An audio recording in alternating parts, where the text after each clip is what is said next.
নমস্কার। আজকে আমি খুব চিন্তায় ভিডিওটা করছি, জানেন তো, খুব চিন্তিত আমি। ইতিমধ্যে খবর আসছে, বড় বড় সংবাদ মাধ্যম, গণমাধ্যম, এবিপি, আনন্দতে আমি দেখছিলাম যে শুভেন্দু অধিকারীর ওপরে নাকি আক্রমণ করতে পারে বাংলাদেশের উগ্র মৌলবাদী জঙ্গি সংগঠনগুলো। তারা নাকি ছক কষছে শুভেন্দুকে আক্রমণ করবে। এই নিয়ে আমি কিন্তু খুব চিন্তায় আছি। কেন চিন্তায় আছি?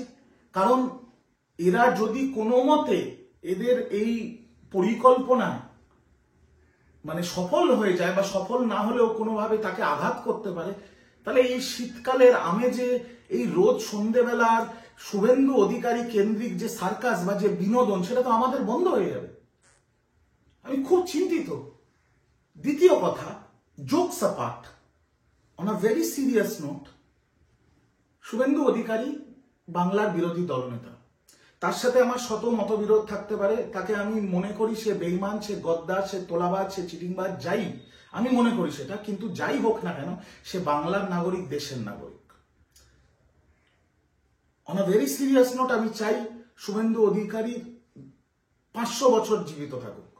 তার দীর্ঘায়ু কামনা করি, তার সুস্বাস্থ্যের কামনা করি। শুভেন্দু অধিকারী, আমি চিরজীবন চাই যে শুভেন্দু অধিকারী বিরোধী দলনেতার পদেই বসে থাক আর সারা জীবন বাংলার মানুষকে বিনোদন দিয়ে যাক, সার্কাস দেখিয়ে যাক।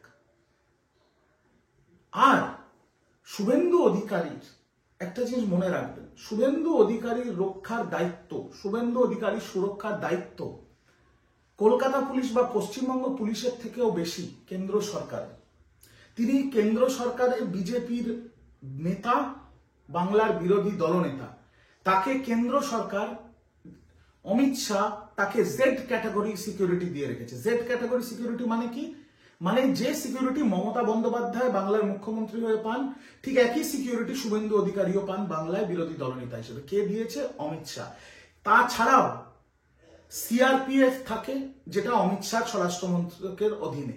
বাংলাদেশ থেকে যদি কোনো জঙ্গি এসে শুভেন্দু অধিকারীকে আক্রমণ করতে চায়, তাহলে বাংলাদেশ থেকে বাংলায় যদি তারা ঢুকতে পারে, সেই বাংলার সীমান্তটাও রক্ষা করে কে? Border security force, BSF. কার অধীনে? অমিত শাহর অধীনে। তো তাহলে বাংলাদেশের কোনো জঙ্গি যদি শুভেন্দু অধিকারীকে বাংলাদেশের বর্ডার টপকে বাংলায় ঢুকে যায় বিএসএফ এর চোখে ধুলো দিয়ে, আর তারপরে শুভেন্দুর সিআরপিএফ কর্ডন, শুভেন্দুর জেড সিকিউরিটি ভেদ করে শুভেন্দুকে আক্রমণ করতে পারে, যদি সেটা হয়, তাহলে CRPF failure, Z security failure, BSF failure. তাহলে অবিলম্বে অমিত শাহ শিয়ালদা স্টেশনের বাইরে 30 টাকায় আনলিমিটেড তরকারি, 3টে পরোটা, সেদ্ধ ডিম নিয়ে বসে পড়া উচিত।